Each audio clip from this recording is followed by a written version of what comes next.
ಸ್ನೇಹಿತರೆ, ಈಗ ನಮ್ಮ ಜೊತೆ ಬೀರು ಬಬಲೇಶ್ವರ್ ಇದ್ದಾರೆ. ಇವರು ರಾಜ್ಯಾದ್ಯಂತ ಕರ್ನಾಟಕದಾದ್ಯಂತ ಇವರು BB ಅಂತಾನೆ ಪ್ರಸಿದ್ಧಿಯಾಗಿದ್ದಾರೆ. BB ಅಂದ್ರೆ ಬೀರು ಬಬಲೇಶ್ವರ್ ಅಂತೇಳಿ. ಇನ್ನು ಕೆಲವರು ಸ್ನೇಹಿತರೆಲ್ಲ ಬ್ಯೂಟಿಫುಲ್ ಬ್ಯೂರೋ ಅಂತ ಹೇಳಿರ್ತಾರೆ. ಹೀಗೆ ಸಾಕಷ್ಟು ಹೆಸರುಗಳಿಂದ ಇವರು ವಾಸಿಯಾಗಿರೋದ್ರು. ವೃತ್ತಿಯಲ್ಲಿ ಕೂಡ ಇವರು ರಂಗಭೂಮಿ ಕಲಾವಿದರಾಗಿದ್ದಾರೆ. ಸಾಕಷ್ಟು ರಂಗಭೂಮಿ ಸೇವೆಯನ್ನು ಮಾಡ್ಕೊಂಡು ಬಂದಿದ್ದಾರೆ. ಈಗ ಯೂಟ್ಯೂಬರ್ ಕೂಡ ಹೌದು. ಹಾಗಾದ್ರೆ ಅವ್ರು ಮಾತಾಡ್ತೀನಿ, ಅವರ ವೃತ್ತಿ ರಂಗಭೂಮಿ ಎಲ್ಲಿಂದ ಶುರು ಆಯಿತು, ಹೇಗಾಯಿತು, ಮತ್ತು ಅವರ ಜೀವನದಲ್ಲಿ ಏನೇನು ಸಾಧನೆ ಮಾಡಿದ್ದಾರೆ ಎಲ್ಲೂ ಕೂಡ ಮಾತಾಡ್ತೇನೆ. ನಮ್ಮ ಜೊತೆ ಈಗ ಸ್ವತಃ ಬೀರು ಬಬಲೇಶ್ವರ್ ಇದ್ದಾರೆ, ಅವ್ರು ಮಾತಾಡ್ತೇನೆ. ಸರ್ ನಮಸ್ಕಾರ. ನಮಸ್ಕಾರ ಸರ್. ಸರ್, ಈಗ ಬೀರು ಬಬಲೇಶ್ವರ್ ಎಲ್ರಿಗೂ ಕೂಡ ಗೊತ್ತಿರುವಂಥದ್ದು. ನೀವು ರಂಗಭೂಮಿ ಕಲಾವಿದರು ಕೂಡ ಹೌದು. ನಿಮ್ಮ ಒಂದು ಕಿರು ಪರಿಚಯ ನಮ್ಮ ವೀಕ್ಷಕರಿಗೆ ಮಾಡೋದಾದ್ರೆ, ನೀವು ಎಲ್ಲಿ ಹುಟ್ಟಿದಿರಿ, ಎಲ್ಲಿ ಅಂದರೆ ನಿಮ್ಮ ಜೀವನ ಹೇಗೆ ಆಯಿತು, ಒಂದಿಷ್ಟು ಸಂಕ್ಷಿಪ್ತ ಮಾಹಿತಿಯನ್ನು ಹೇಳೋದಾದ್ರೆ. ನಾವು ಹುಟ್ಟಿದ್ದು ಬಬಲೇಶ್ವರ ರೀ, ಬಿಜಾಪುರ ಜಿಲ್ಲಾ ಬಬಲೇಶ್ವರ ತಾಲೂಕಾಗಿದ್ರಿ. ಈಗ ಆ ಬಬಲೇಶ್ವರದಾಗ ನಮ್ಮ ತಂದೆಯವ್ರ ಹೆಸರು ಬಂದು ಕಲ್ಲಪ್ಪ ನಾಗಪ್ಪ ಹಾವಡಿ, ನಮ್ಮ ತಾಯಿಯವ್ರ ಹೆಸರು ಬಂದು ರುಕ್ಮವ್ವ ಕಲ್ಲಪ್ಪ ಹಾವಡಿ ಅಂತೇಳಿ. ಅವರಿಗೆ ಭಾಳ ದಿವಸದಿಂದ ನಮ್ಮ ತಂದೆ ತಾಯಿಗೆ ಭಾಳ ದಿವಸದಿಂದ ಮಕ್ಕಳಾಗಿದ್ದಿಲ್ಲ. ಭಾಳ ದಿವಸದ ಮೇಲೆ ಒಂದಿಷ್ಟು ದೇವರು ಅದು ಇದು ನಂಬಿಕೆಗಳಿರ್ತಾವೆ. ಆ ನಂಬಿಕೆಯಿಂದ ದೇವ್ರಿಗಂತೂ ಹೋಗಿ ನಾನೇ ಫಸ್ಟ್ ಹುಟ್ಟಿದ್ದು, 1ನೇ ನಂಬರ್. ಆಮೇಲೆ ನಾವು ಹುಟ್ಟಿದ ಮೇಲೆ ಒಬ್ಬ ನಮ್ಮ ತಂಗಿದ್ದು.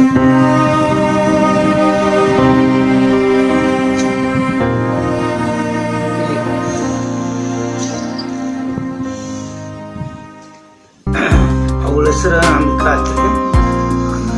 ಆಮೇಲೆ ನಮ್ಗೆ ಹುಟ್ಟಿದ್ರು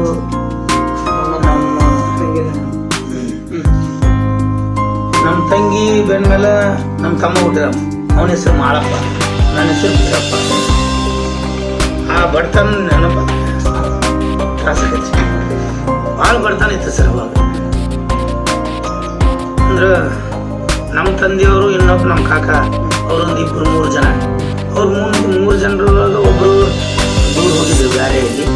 2 ಇದ್ರು, ನಮ್ಮಪ್ಪ ನಮ್ಮ ಕಾಕ ಅವರು ಇದ್ದಾಗ. ಇಲ್ಲ ನಾ ಶಾಲಿಗೆ ಹೋಗ್ತೀನಿ, ನನಗೆ ತಿಳಿಲಕತ್ತಿಂದ 5-6 ವರ್ಷ ಆದಾಗ ಶಾಲಿಗೆ ಹೋಗ್ತೀನಿ ಅಂತೇಳಿ ನಾವು ವಾದ ಮಾಡ್ತೀನಿ.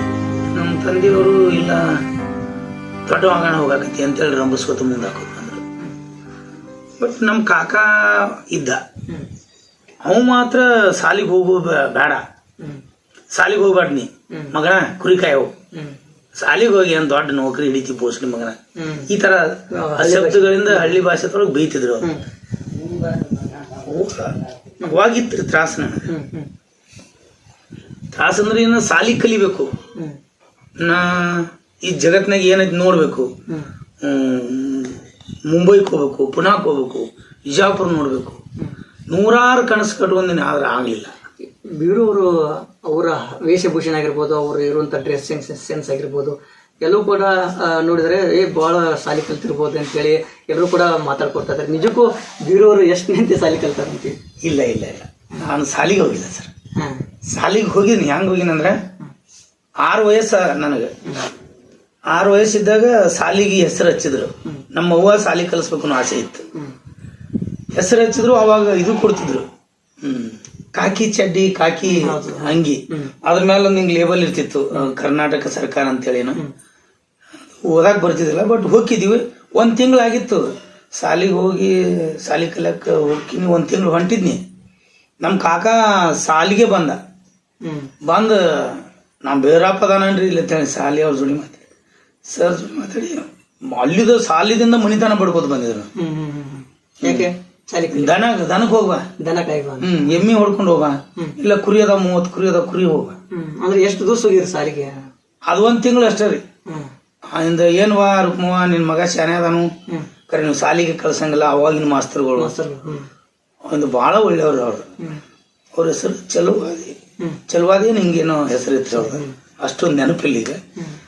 ಇಂದ ಇಲ್ಲ ಆದ್ರೂ ನಿನ್ ಮಗ ಶಾನೆ ಅದಾನ, ನಾವು ಹೇಳಿ 2ನೇತಿ ಪಾಸ್ ಮಾಡಿಸ್ತೀವಿ. 2ನೇತಿ ಪಾಸ್ ಮಾಡಿದ್ದು, 2ನೇತಿ ಪಾಸ್ ಆಯ್ತು. ಪಾಸ್ ಆಗ ಸ್ವಲ್ಪ ಚೇಂಜ್ ಆಯ್ತು ಶಾಲೆ ಒಳಗೆ. ಪಾಟಿ ಅಂದ್ರೆ ಅವಾಗ ನಾನು ಕಲ್ಲಿನ ಪಾಟಿದ್ದು ನಾವು ಹೋಗುವಾಗ. ಅವಾಗ ಏನಾಯ್ತು, ಅಂಕಿಲ್ಪಿ ಮತ್ತು ಪ್ಲಾಸ್ಟಿಕ್ ಪಾಟಿ ಬಂತು. ಹುಡುಗರೆಲ್ಲ ತರಕತ್ತು. ಅವೆಲ್ಲ ಹುಡುಗರು ನೋಡಿ ನನಗೊಂಥರ ಖುಷಿ, ನಾನು ಶಾಲೆ ಕಲಿ. ಆಯ್ತು ನಮ್ಮ ತಾಯಿಯವ್ರಿಗೆ ಹೇಳಿನಿ, ಇಲ್ಲ ನಾ ಸಾಲಿಗೆ ಹೋಗ್ತೀನಿ. ಅವ್ರೇನಪ್ಪ ಬಿಡೋದಿಲ್ಲ ನಿಮ್ಮ ಅಪ್ಪತು, ಆತ ಹೋಗತ್ತೇಳಿ ಅವ್ರು ತುಡುಗ್ಲೇನ ಹೋಗ್ತೀನಿ. ಅವಾಗ ಪಾಟಿ, ಪೆನ್ಸಿಲ, ಒಂದು ಅಂಕಲ್ಪಿ ಮತ್ತು ಚಡ್ಡಿ ಅಂದ ಅಂಗಿ ಕೊಟ್ರು. ಅಂದ್ರೆ ನಮ್ಮ ಬಡತನ ಪರಿಸ್ಥಿತಿ ಅಂದ್ರೆ ಏನಾಗ ಗೊತ್ತಂದ್ರೆ ಸರ, ಆ ಚಡ್ಡಿ ಬನ್ನೇನ ತಗೊಂಡ್ ಬಂದೀವಿ ಅಂದ್ರ, ಆ ಚಡ್ಡಿ ಅಂಗಿ ತಗೊಂಡು ಬಂದೀವಿ ಅಂದ್ರ ಅದ್ರ ಮೇಲೆ ಒಂದು ವರ್ಷ ನಮ್ಮ ಊರಾಗ ಎಲ್ಲಾ ಜಾತ್ರೆಗಳು, ಬೀರಾಪಂತನ ಜಾತ್ರೆ ಆಗಿರ್ಬೋದು, ಸಿದ್ದರಾಯನ ಜಾತ್ರೆ ಆಗಿರ್ಬೋದು, ಕುಸಪ್ಪನ ಜಾತ್ರೆ ಆಗಿರ್ಬೋದು, ಅದ ಚಡ್ಡಿ ಅಂಗಿ ಅವತ್ರನ. ಅವಾಗೆಲ್ಲ ಸಾಬಾನತ್ತು ಇದ್ದಿದ್ದಿಲ್ಲ, ಈಗೆಲ್ಲ ಭಾಳ ಟ್ರೆಂಡ್ ಈಗ ಸೋಪಿನ ಬದಲ. ನೀವು ಎರಡನೇತೆ ಮಾತ್ರ ಕಲ್ತೀರಿ? ಎರಡನೇತೆ, ಅದೊಂದ್ ತಿಂಗಳ ಎರಡನೇತೆ ಅಷ್ಟ ಶಿಕ್ಷಣ. ಮುಂದೆ ನಾವು ಸಾಕ್ಷರತಾ ಸಾಲ ನಮ್ಮ ಓನ್ಯಾಗೆಲ್ಲ ಜನ ಒಳ್ಳೆ ಮನುಷ್ಯರಿದ್ರು. ಇಲ್ಲ ನಿಮ್ಮ ಹುಡುಗ ಶಾಣೆ ಅದಾನ ಅಂತೇಳಿ ಅಂಕಲ್ಪಿ ಕೊಡೋರು, ಸಾಕ್ಷರತಾ ಶಾಲೆ ಅಂತ ಹೇಳಿದ್ರು. ರಾಮಕೃಷ್ಣ ಹೆಗಡೆ ಅವ್ರೇನೋ ಇದ್ರು ಅವಾಗ, ರಾತ್ರಿ ಶಾಲೆ. ಅದ್ರೊಳಗೆಲ್ಲ ಕಲಿಯೋದು ಏನೂ ಆಗ್ಲಿಲ್ಲ.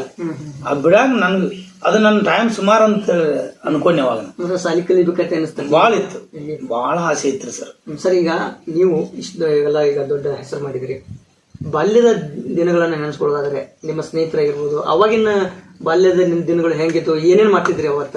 ಯಾಕಂದ್ರೆ ಈಗ ಅದನ್ನ ನೆನೆಸ್ಕೊಂಡಾಗ ನಿಮ್ಗೆ ಈಗ ಹೇಗೆ ಅನಿಸುತ್ತೆ? ಹೌದಪ್ಪ, ನಾವು ಯಾಕಂದ್ರೆ ನಿಮ್ಮ ಮಕ್ಕಳು ಆದಾಗ ಆಟ ಆಡಾಗಿರ್ಬೋದು ಅಥವಾ ತುಂಟಾಟ ಆಗಿರ್ಬೋದು, ನಿಮ್ಮ ಬಾಲ್ಯದ ದಿನಗಳು ಹೇಗಿತ್ತು? ನಿಮ್ಮ ಸ್ನೇಹಿತರು ಯಾವ ರೀತಿ ಇದ್ರಿ? ನೋಡ್ರಿ ಸರ್, ನಮ್ಮ ಜೀವನ ನೋಡಿದ್ರಂತೂ ಬಹಳ ಕಷ್ಟನೂ ಇತ್ತು, ಅಷ್ಟ ಸಂತೋಷ ಆಗ್ತಿತ್ತು. ಯಾಕಂದ್ರೆ ಕುರಿ ಅಂದ್ರ ದನ ಅಂದ್ರ ಬೇರೆ, ದನಗಳು ಚಂದನ ಮೇಸ್ಕೊಂಡ್ ಸಂಜೆಗೆ ಮನೆಗೆ ಬರ್ಬೋದು. ನಮ್ಮ ಸ್ನೇಹಿತರ ಜೊತೆ ಎಲ್ಲ ಆಟ ಆಡ್ಬೋದಾಗಿತ್ತು, ಏನೋ ಮಾಡ್ಬೋದಾಗಿತ್ತು. ಆದ್ರೆ ಕುರಿ ಅಂದ್ರ ಕುರಿ ಅಂತೇಳಿ ಹೋದಿವಿ ಅಂದ್ರೆ ಮುಗಿದು ಹೋತು. ಅದು 8 ದಿವ್ಸಕ್ಕೆ ಬರ್ತೀವೋ ಏನೋ 10 ದಿವ್ಸಕ್ಕೆ ಬರ್ತೀವೋ, ತಿಂಗಳಿಗೆ ಬರ್ತೀವೋ ಗೊತ್ತಿಲ್ಲ. ಹಂಗೆ ಇವತ್ತು ಈ ಊರು, ನಾಳೆ ಆ ಊರು, ನಾಳೆ ಆ ಊರು, ಹಂಗ ಹೋಗೇ ಬಿಡುದ್ರ. ಊರಾಗ ಇರ್ತಿಲ್ಲ, ಕುರಿ ಸಾಧ್ಯ ಆದಷ್ಟು ಕುರಿನೇ ಕಾಯ್ದದ್ದು. 16ರಿಂದ 17 ವರ್ಷ ಕುರಿ ಕಾಯ್ದು. ಆ ದಿನಗಳು ನೆನೆಸ್ಕೋಬೇಕಂದ್ರೆ ಹೆಂಗಿರುತ್ತೆ ಕುರಿ ಕಾಯೋದು, ಹೆಂಗಿರುತ್ತೆ ಅಂತ? ಅದು ಖುಷಿನ. ಬಟ್ ನಮ್ಮ ಮನಸ್ಸಿನಾಗ ಹೊರಗಿನ ಪ್ರಪಂಚ ಅಂದ್ರೆ ನಮ್ಮ ಸ್ನೇಹಿತರು ಜೊತೆನ ಇದ್ರು. ನಮ್ಗೆ ಒಂದು 4-5 ಜನ ಸ್ನೇಹಿತರಿದ್ರು. ಅವರೆಲ್ಲ ನಮ್ಮ ಮುಂದೆ ಚಲೋ ಬಟ್ಟೆ ಹಾಕೊಂಡು ಸಾಲಿಗೆ ಹೋಗಾಗ ನಾವೊಂದು ಯಾವ್ದೋ ಹರ್ಕ ಚಡ್ಡಿ ಹಾಕೊಂಡು ಕಂಬಳಿ ಬುತ್ತಿ ತಗೊಂಡು ಕುರಿಗೆ ಹೋಗುದು, ಇಟ್ಟಿಟ್ಟು ದಮ್ಮ ಕೆರವು. ಅದನ್ನ ನೋಡಿದ ತಕ್ಷಣ ಅನ್ಸೋದು ಎಷ್ಟು ಸರಿ ಹತ್ತು ಬಿಟ್ಟಿನ ಸರ್.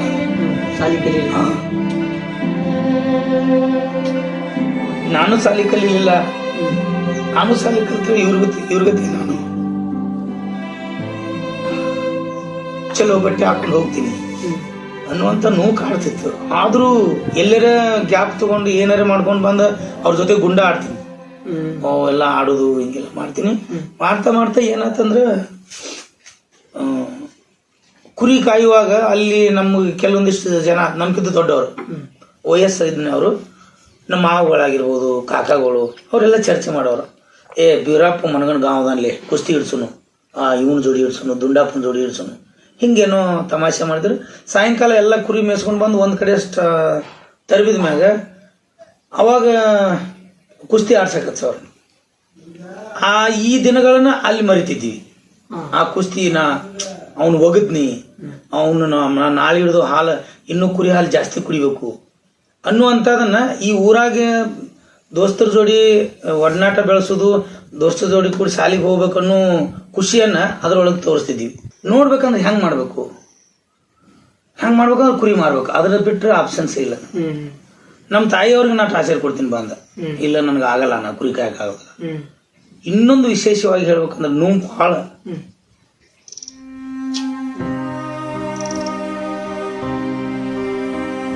ನೋವು ಆದದಂದ್ರೆ ಸರ್ ನಮ್ಗೆ ಬರ್ತಾ ಅಂದ್ರೆ ಇದು 6 ವರ್ಷದಿಂದ ಸಾಲಿ ಬಿಡಿಸಿದ್ರು, 2 ತಿಂಗಳು ಸಾಲಿಗೆ ಹೋದೆ, ಅಲ್ಲಿದ್ದು ಬಿಡಿಸಿದ್ರು ಕುರಿ ಬನ್ನಿ, ದನ ಕರ ಎಲ್ಲ ಮಾಡ್ಕೊಂಡು ಕುರಿ ಮೇಸ್ಕೊಂಡು ಬನ್ನಿ. ಬಾಡತನ ಪರಿಸ್ಥಿತಿ.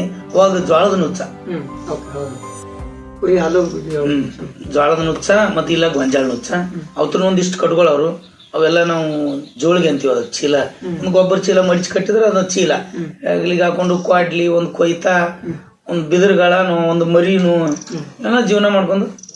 ಅದು ನಾವು ಒಬ್ಬನ ಆಗೋದ್ರಿಂದ ನಮ್ಮ ಮನಿ ಒಂದ್ ಭಾಗ, ಒಂದ್ ಸೈಡ್, ಇನ್ನು ಉಳಿದ ನಮ್ಮ ಸಮಾಜದವರು ಅಂದ್ರೆ ನಮ್ಮ ಮಾವುಗಳಾಗವರು ಮನೆಗಳೆಲ್ಲ ಒಂದು ಸೈಡ್, ಆ ಮನೆಗೆ ನಮ್ಮ ಮನೆಗೆ ಅವ್ರ ಸೈಡ್ ನಮ್ಮ ಮನೆಗೆ ಬರ್ಬೇಕಾದ್ರೆ ಹೆಚ್ಚು ಕಡಿಮೆ ನಮ್ಮ ಊರೊಂದು 2 ಕಿಲೋಮೀಟರ್ ದೂರ ಆಗ್ತೈತಿ. ಊರಾಗ ಊರಂದ್ರೆ ದೊಡ್ಡ ಊರು ಬಬಲೇಶ್ವರ. ಈ ದಂಡಿಗೆ ನಮ್ಮ ಮನೆ, ಆ ದಂಡಿಗೆ ಅವ್ರ ಮನೆ. ಆ ಈಚೆ ಕಡೆ ಮನೆಗೆ ಬಂದು ನನಗೆ ಬುತ್ತಿ ತೊಗೊಂಡು ತಂದು ಕೊಡ್ತಿದ್ದಿಲ್ಲ. ನಿಮ್ಮ ಮನೆ ದೂರ ಆಗ್ತೈತಿಪ್ಪ, ನಿಮ್ಮ ಅವಾಗ ಹೇಳು, ನಮ್ಮ ಮನ್ಯಾಗ ತಂದಿರ್ತೇಳು ಅಂದ್ರೆ ತೊಗೊಂಬರ್ತೀವಿ. ಅವಾಗಿನ ದಿನಮಾನ ಅವಾಗ ಅವ್ರು ಬಿಟ್ಟು ಬಂದ್ಬಿಡೋರು. ನಮ್ಮವ್ವ ಬಡತನದಾಗ 10, 12, 13, 15 ರೊಟ್ಟಿ ಭಾಳ ಆತು. ಅದು ದಿಪ್ಪನು ಅಂಥದ್ರಾಗ ನಾನೊಬ್ಬ ಒಂದು ನಾಯಿ ಅಂದ್ರೆ ಅಡವಿ ಕೆಲ್ಸಕ್ಕೆ ಹೊಟ್ಟೆ ಹಸಿತೈತಿ. ಒಂದು ಚಗ ನಾವೊಂದು ಅವಾಗ 6 ಅಂದ್ರೆ 7, 8, 9, 10 ತನಕ ಒಂದು ಸ್ವಲ್ಪ ಕಷ್ಟನ ಬರ್ತದೆ. 10 ವಯಸ್ಸು ಆದ್ಮೇಲೂ ಭಾಳ ಕಷ್ಟ ಬರಾಕೈತಿ. ಆ 2-3 ವರ್ಷ ಗ್ಯಾಪ್ನಾಗ ನನ್ನ ಜೊತೆ ನಮ್ಮ ಕುರಿಕಾಯವ್ರು ಏನಿದ್ರು ನಮ್ಮ ಸಮಾಜದವರು, ನಿನ್ನೂ ನೀ ಬೇರೆ ಮೇಸ್, ನಮ್ಮ ಜೋಡಿ ಬೇಡ ಅಂದ್ರೆ ಜೋಡ ಆದ್ರಂದ್ರೆ ಇಬ್ರು ಹಾಕಿವಿ, ಒಬ್ರು ಕುರಿಕಾದ್ರೆ ಒಬ್ರು ಹೋಗಿ ಬುತ್ತಿ ತೊಗೊಂಬರ್ತೀವಿ.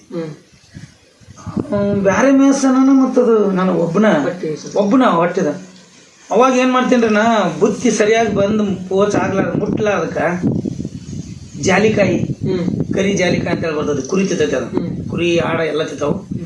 ಅದು ಹಣ್ಣು ಆಗಿರ್ತೈತೆ, ಅದ್ರೊಳಗೆ ಥರ ಒಗರು ರಸ ಇರ್ತದೆ.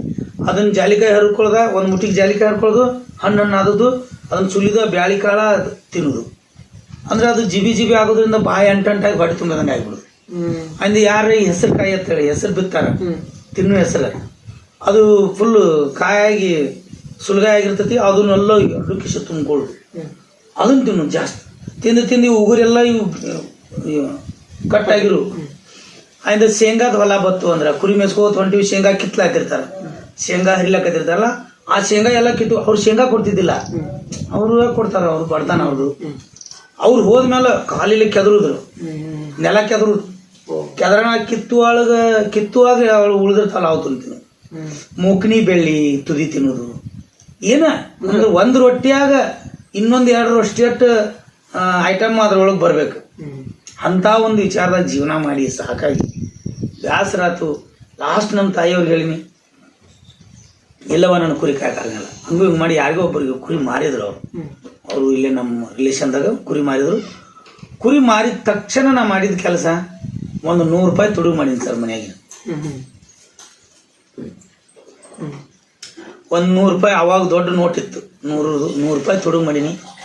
ನನಗೆ ಗೊತ್ತಿತ್ತು ನಮ್ಮ ಅವ್ವನ ತಮ್ಮ ಅಂದ್ರೆ ಸಾಂಗ್ಲಿ ಜಿಲ್ಲಾ ದೇಶಂಪುರ ಅಂತೇಳಿ ಊರು ಐತ್ರಿ.